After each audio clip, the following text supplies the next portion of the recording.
खुलुमबाय गिबियावनो नोंथांमोनखौ बयखौबो आंनि इउट्युब चेनेल सोरजिदा क्रिएटिभिटियाव बरायनानै लाग्रोनाय जालायबाय। दिनै 18 एप्रिल 2023 मायथाइनि माखासे गोनांथार निउस आपडेटफोरखौ नोंथांमोननि सिगाङाव फोरमायथिना होनो आवगायनाय जालायबाय। नोंथांमोनहा भिडिअखौ नायनानै मोजां मोनोब्ला लाइक खालामगोन होनना आसा खालामबाय। लोगोसे सानफ्रामबोनि बेबायदि निउस आपडेटफोरखौ मोनबाय थानो लुबैदोंब्ला इउट्युब चेनेलखौ साबस्क्राइब खालामनानै लागोन होनना आसा खालामनाय जाबाय। थ' बिदिब्ला जोङो दिनैनि माखासे आपडेटफोरखौ जागायनोसैलाय। गिबियावनो दङ मनीषा बर'खौ बुथारग्रा दायनिगिरिफोरखौ हमनानै थाबैनो गोख्रोंथार साजा होनांगौनि थांखिजों मैया सनितपुर जिल्लायाव थानाय दुलाराय बर' फरायसा आफाद, बर' थुनलाइ आफाद, ट्राइबेल संघ, ABSU आरो गुबुन गुबुन आफादफोरा जथायै मोनसे हानजा सरनानै दाबि दैखांनाय जायो।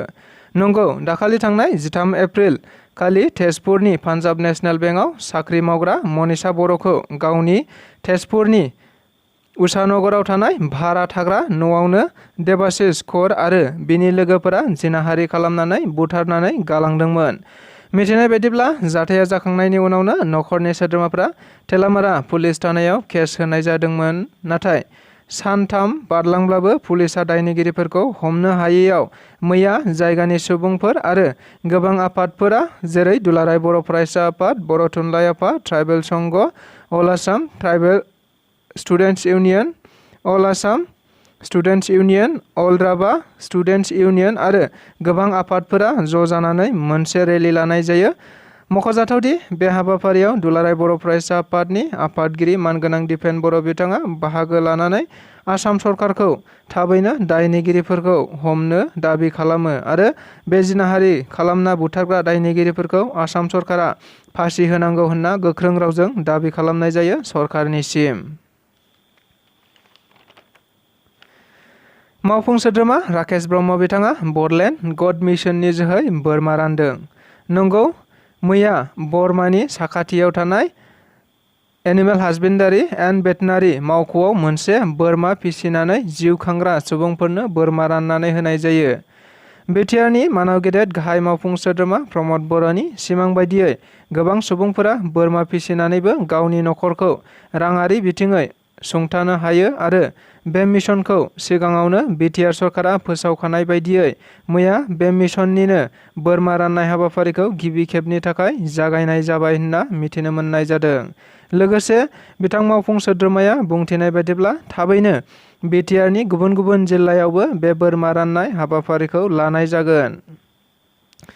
बिपिएफनि सोद्रोमाफोरा सा10 इउपिपिएल दोलोआव जयेन जादों।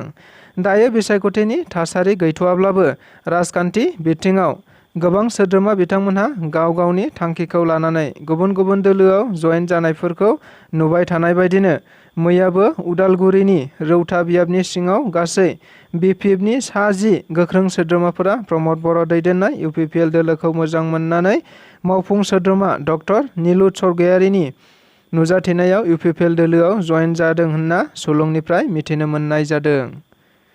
खोथा होनाय बायदियै मावफुं सोद्रोमा राकेश ब्रह्मआ गुदि फरायसालि बेखेवदों। नंगौ, थांनाय बिटिसिनि बिसायख'थियाव खोथा होनाय बायदियैनो मुसलपुर बियाबनि सिङाव थानाय 1986 मायथाइयावनो गायसनजानाय पश्चिम खावखुसि प्राथमिक बिद्यालयखौ लुफुंनानै मैया बेखेवनानै होनाय जायो, जेराव बे फरायसालिनिनो गाहाय फोरोंगिरिजों लोगोसे गामिनि रायजो राजाफोरा खुसिनि मोदै हुगारो आरो गोजोननायजों मावफुं सोद्रोमा राकेश ब्रह्मनिसिम साबायखर बावनाय जायो होनना मिथिनो मोननाय जादों। लोगोसे बिथां राकेश ब्रह्मआबो बिटिआरनि गाहाय मावफुं सोद्रोमा प्रमद बर'नि अननायावनो बियो जाफुंदों होनना प्रमद बर'निसिमबो साबायखर बावहरफिननाय जायो। महाराष्ट्रआ भुषण एवार्ड हाबाफारियाव बाहागो लानानै गासै सा11 सुबुंफोरा गरमनि दुंखावनायजों थैनो गोनां जायो।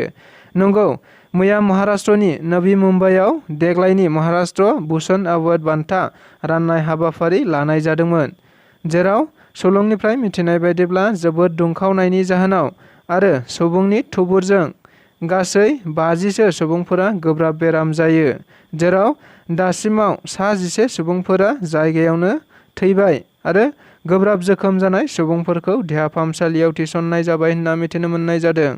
मख'जाथावदि महाराष्ट्रनि गिबि मन्थ्रिया फोसावनाय बायदिब्ला थैनाय सुबुंफोरनो 5 लाख राङै होनाय जागोन आरो जोखोम जानाय गासै सुबुंफोरनि फाहामथायनि खरसखौ सरकारनिफ्रायनो होनाय जागोन होननाबो फोसावना होनाय जाबावो।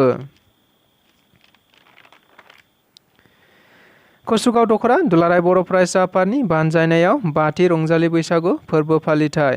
नंगौ, दायो बैसागु बोथोरा जेरैबो जेरावबो बर' गामि गामि खाम जथानि सोदोबजों रिंखांदों। दिनैबो जेरावबो गाजा गोमजायै रंजालि बैसागु बरायनाय हाबाफारिया सोलिगासिनो दङ। थिग बेबायदिनो गुबुन गुबुन बोसोराव फालिबोनाय बायदिनो कसुगाव दख'रा दुलाराय बर' फरायसा आफादनि बानजायनायाव देग्लायनि 5थि गेवलां रंजालि बैसागु फोरबो फालिथाय हाबाफारिखौ फालिनाय जायो होनना मिथिनो मोननाय जादों।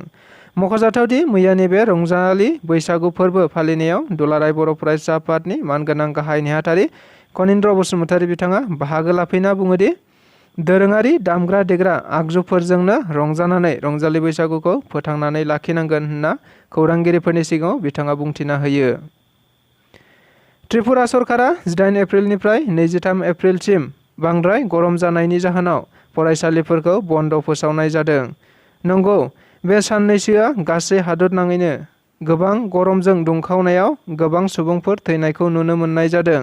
थिग बेबायदिनो बेखौ नोजोर बोनानैनो मैया त्रिपुरानि गिबि मन्त्रि डक्टर मानिक साहा बिथाङा फैगौ 18 एप्रिलनिफ्राय 23 एप्रिलसिम गासै सरकारि फरायसालिफोरखौ बन्द' खालामनो थाखाय बिथोन होनाय जायो।